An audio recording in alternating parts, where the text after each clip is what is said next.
말씀입니다. 범사에 기한이 있고 천하만사가 다 때가 있다. 그렇지요.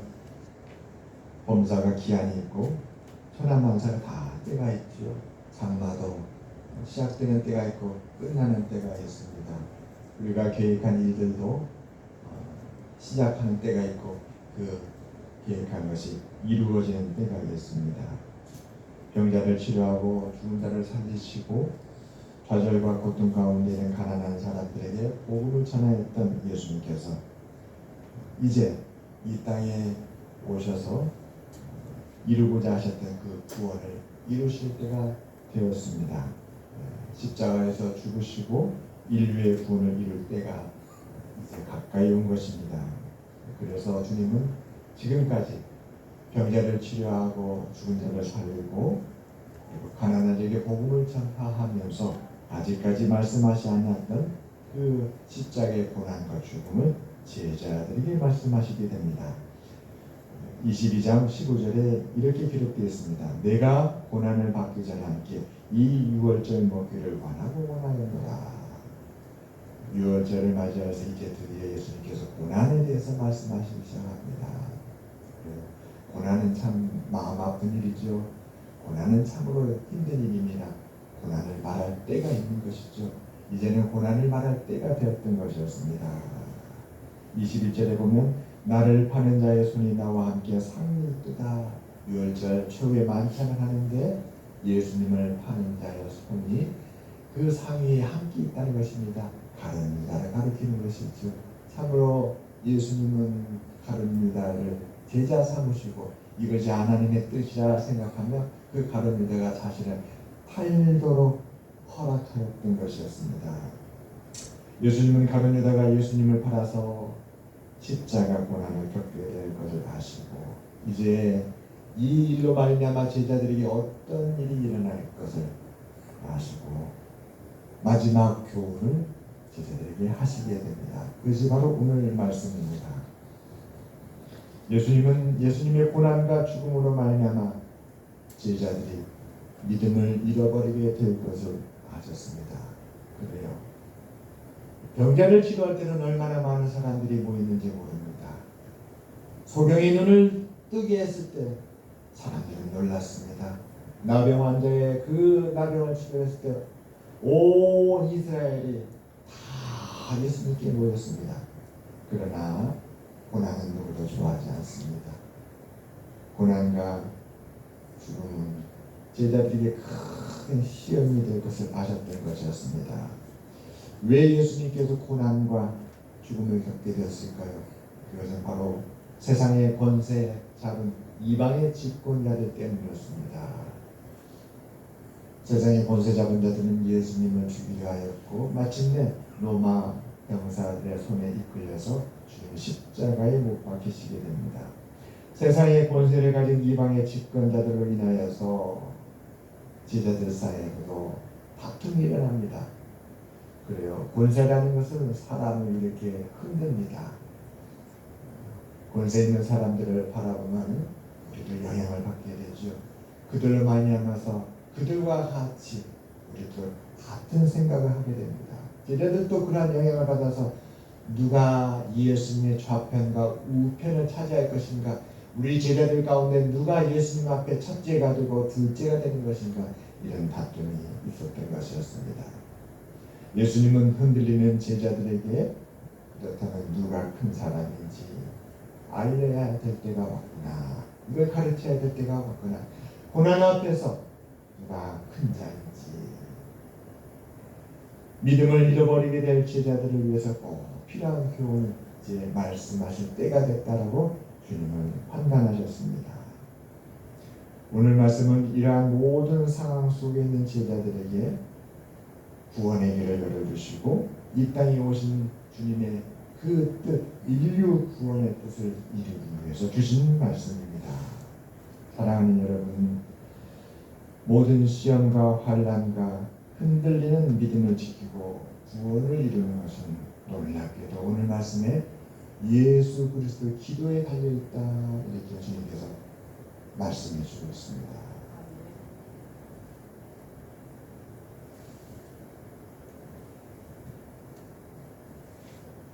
주님의 죽으심으로 말미암아 제자들이 겪게 될 고난과 시험과 환난은 대단히 큰 것이죠.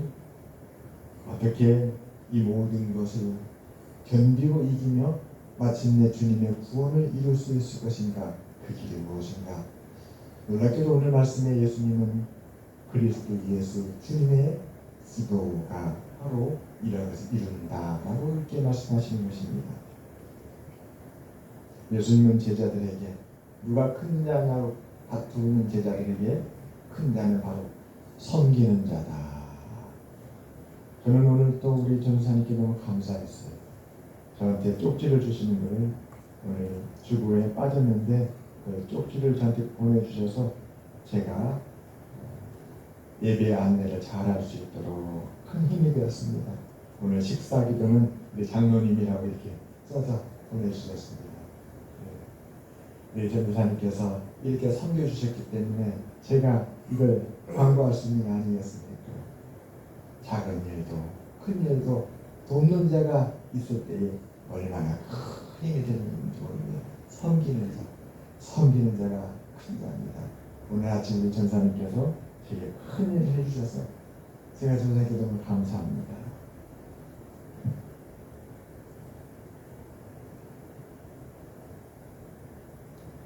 여러분, 베드로는 예수님의 첫 번째 제자였죠.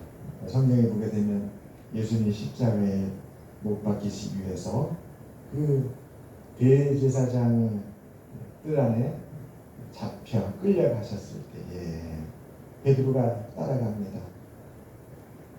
그런데 그 대제사장의 종이 베드로를 알아보고 너도 예수와 함께 있던 자가 분명하다. 너도 예수와 함께 있던 그의 제자가 아니냐 할 때에 베드로가 어떻게 합니까?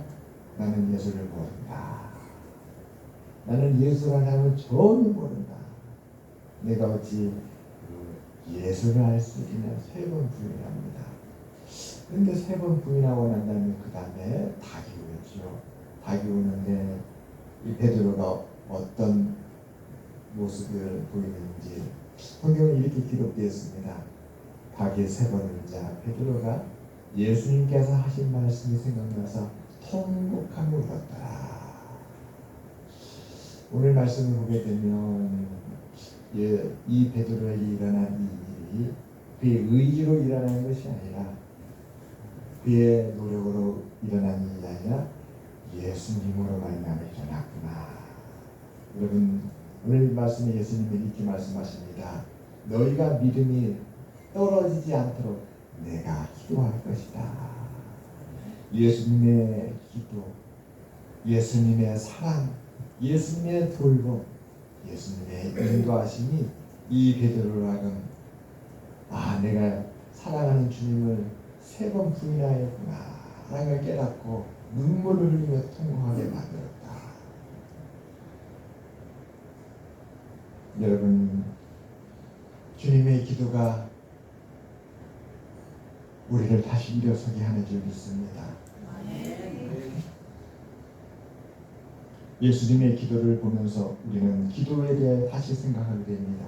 기도는 무엇일까? 때때로 그런 고민하지 않습니까? 저분의 기도를 어쩌면 저렇게 잘하실까? 나는 왜 이렇게 기도가 부족하지?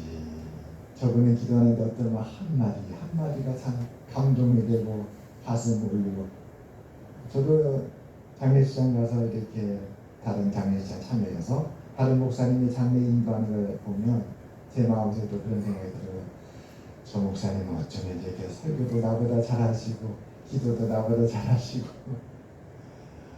저분이 하는 거 나도 배워서 나도 더 해야 되겠다는 마음이 생기게 됩니다. 그만큼 말이라는 것은 사람에게 영향을 미쳐요. 그의 태도도 영향을 미치고 그의 모습도 우리에게 영향을 미칩니다. 우리는 매일매일 기도할 일이 생기죠. 이번 주에도 저에게는 기도할 일이 생겼습니다. 어제도 기도할 일이 생겼고 하나님께서 기도하도록 이렇게 인도하시는 것 같아요. 하나님은 우리의 모든 기도를 들으실까요? 우리가 서재에서 길에서 방에서, 학교에서, 들판에서, 어느 곳에서 무엇을 기도하는지가 하나님께서는 다 들으실까요? 우리의 작은 사소한 것까지 하나님은 우리의 기도를 기억하실까요? 또는 그런 질문도 합니다. 하나님이 응답하신 기도는 어떤 기도일까? 옛날에 그런 얘기도 들었죠. 하나님께 응답받으려면 소나무 하나는 뿌리까지 뽑아야 된다라고. 정말로 열심히 기도하였습니다. 우리의 선배님들, 우리가 어르신들입니다. 오늘 예수님의 기도를 보면서 예수님께서 제자들에게 기도하시겠다고 말씀합니다. 누구에게요? 특별히 베드로에게. 베드로야, 이제 내가 십자가에 못 박히게 되면 너희는 다 나를 떠날 것이라 두려워서, 그러면 나를 배반하고 나를 모른다라고 부인하고 나를 외면하고 나를 다 떠나는 너희들 틀림없이 다 시험에 들 것이다. 그러나 베드로야, 너의 역할이 중요하다. 나는 너가 믿음을 잃고 흔들리고 좌절할지라도 너가 다시 일어나도록, 너가 엎드러지나 너가 넘어지나 아주 엎드러지지 않는 내가 마지막 순간까지 너를 지킬 것이다. 그러면 나는 다시 일어나거든 꼭 돌아가서 두려움과 환난으로 시험에 빠져 절망한 모든 형제들을 너가 다시 일으키거라. 이것이 오늘 주님의 말씀입니다. 내가 이를 위해서 너가 믿음을 잃지 않도록 내가 기도하겠다. 그래요. 사실 베드로는 믿음이 대단한 사람이었죠. 아까 우리가 불렀던 찬양에 주님 여기 계시오니 반석 위를 걸어가리라. 이게 그 사건이죠. 풍랑이는 바다에 배 제자들이 고난을 겪고 있으니까 그 한밤중에 예수님께서 풍랑이는 바다를 걸어오셨어요. 제자들이 유령이냐고 들어왔습니다. 그때 베드로가 나서서, 그가 첫 번째 1번 제자니까 주님이시거든. 나로 하여금 무리를 걷게 해 주십시오. 그러니까 주님께서 오라 그랬어요. 그러자 베드로가 그 무리를 믿음으로 바다에 뛰어들어서 걸었던 것입니다. 마치 그 바다 바로 밑이 반석인 것처럼 주님 여기 계시니 내가 저 무리를 반석 위를 걷는 것처럼 걸어간다. 그랬던 베드로입니다. 그랬던 베드로. 그러니 베드로의 기도가 얼마나 강하고 세고 힘이 있겠습니까? 그러나 오늘 예수님은 말씀하십니다. 그러한 너가 믿음이 떨어지지 않도록 내가 기도하겠다. 여러분, 우리는 능숙해서 기도하는 것이 아니라 연약하기 때문에 기도하는 것입니다. 기도는 실력의 문제가 아니라 의존의 문제다. 기도는 실력이 따로, 판단할 실력이 따로 없습니다. 기도를 가지고 누가 더 크냐 작냐 우리는 판단할 수가 없어요. 성경을 보시기 바랍니다. 12의 혈균 여인이 주님의 겉옷자락을 잡을 때에 무슨 힘이 있겠습니까? 10회 동안 혈병 안 하시니 몸이 너무 지치고 고통스러울 때 않겠습니까? 겨우 주님의 겉옷자락 잡은 거 아니겠습니까? 삭개오가 세리장이었잖아요. 그런데 키가 작았어요. 아무도 그를 도와주지 않고 외면합니다. 사람들은 삭개오만 보면 다 피하죠.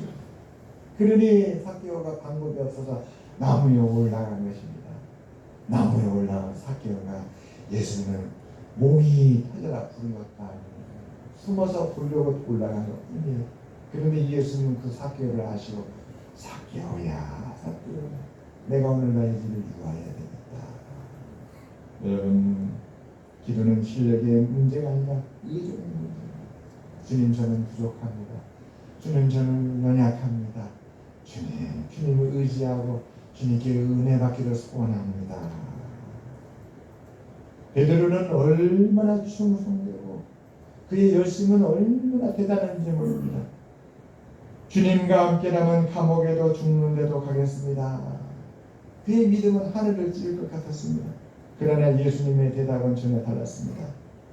시몬아, 시몬아, 내가 너를 위하여 네 믿음이 떨어지지 않기를 기도하겠다. 기도하겠다.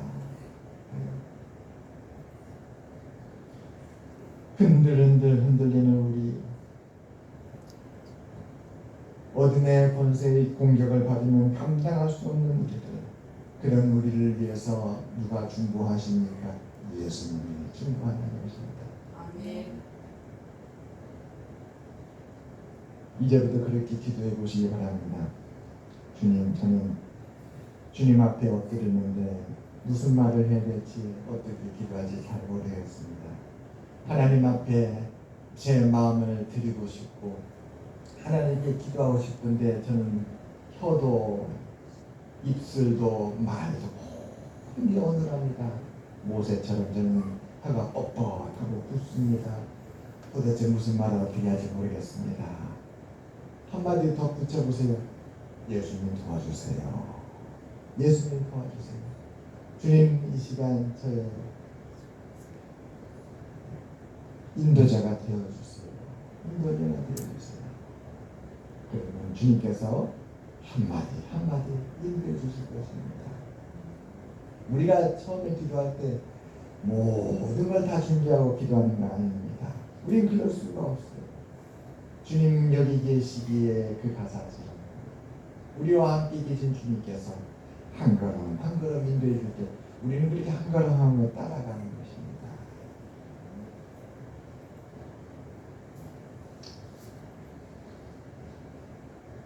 베드로를 지탱한 것은 예수님의 중보의 기도였습니다. 그래서 기도는 잘하는 사람이 드리는 것이 아니라 말을 잘하고 의지가 강력하고 너무나 경건해서 흠이 없는 사람이 기도를 잘하는 것이 아니라 기도는 하나님께 붙들리는 사람, 아파서 붙들리고 미련해서 붙들리고 지혜가 없어서 붙들리고 남한테 내세울 것이 없어서 붙들리고 도대체 실력이 없어서 붙들리고 이렇게 붙들린 사람이 날마다 하나님을 의지하여서 내뱉는 것이 기도입니다. 그럴 때에 우리의 중보자가 된 예수님께서 우리의 부족함을 다 채워주시고 하나님 앞에 우리의 기도를 하나님 받으실 만한 기도로 주님께서 다 돌봐주셔서 드리는 줄 믿습니다.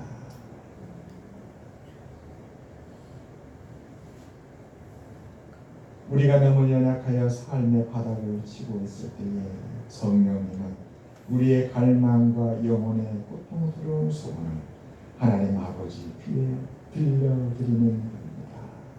성령께서 우리의 연약함을 아시고 우리를 위해 탄식하며 하나님께 간구하신다. 성령께서 우리의 중보자가 되셔서 우리를 위해 간구하시는 줄 믿습니다. 바로 그리스도께서 지금도 우리를 위해 그 일을 하고 계시는 줄 믿으시기 바랍니다.